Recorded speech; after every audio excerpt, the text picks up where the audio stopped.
തെക്കൻ തിരുവിതാംകൂറിൽ പുരാതന കാലത്ത് കലയിടം എന്ന പേരിൽ ഒത്തിരി സ്ഥലങ്ങളുണ്ടായിരുന്നു. ഈ സ്ഥലങ്ങളുടെ പ്രത്യേകത എന്ന് പറയുന്നത് ഇവിടെ ദേവതകൾക്ക് പ്രതിഷ്ഠകൾ ഉണ്ടാവില്ല, പകരം പൊടിക്കലം നിർമ്മിക്കും. ഈ പൊടിക്കലം നിർമ്മിക്കുന്നതിലൂടെ ദേവതകളെ ഇതിൽ ആവാഹിച്ച് ആരാധിച്ചു വരുന്ന ഒരു രീതി തെക്കൻ തിരുവിതാംകൂറിൽ പണ്ട് നിലവിലുണ്ടായിരുന്നു. അപ്പോൾ ഈ പൊടിക്കലം നിർമ്മിക്കുന്നത് തന്നെ അരി, ചുണ്ണാമ്പ്, മഞ്ഞൾ, കുങ്കുമം തുടങ്ങിയിട്ടുള്ള കാര്യങ്ങളൊക്കെ വെച്ചിട്ട്, കരിപ്പൊടി ഒക്കെ വെച്ചിട്ടാണ് നിർമ്മിച്ചിരുന്നത്.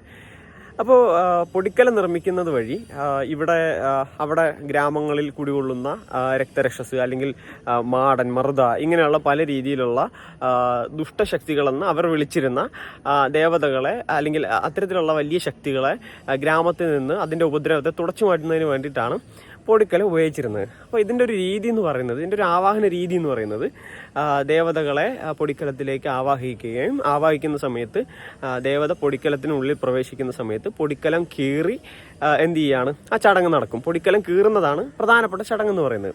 അതിനുശേഷം ഗ്രാമത്തിലെ ദോഷം ഒഴിയുമെന്ന് ഇവർ വിശ്വസിക്കുന്നുണ്ട്. ഈ വിശ്വാസത്തിന് ശേഷം ദേവതയെ സമാധാനത്തിൽ പാട്ടുകൾ, പലതരത്തിലുള്ള വായ്പാട്ടുകൾ ചൊല്ലുകയും അല്ലെങ്കിൽ അത്തരത്തിലുള്ള പാട്ടുകൾ ചൊല്ലി തിരിച്ച് യാത്രയാക്കുന്നതുമാണ് ഈ ചടങ്ങെന്ന് പറയുന്നത്. ഇതിനെ നമ്മൾ കളങ്കാവലെന്ന് വിളിക്കും.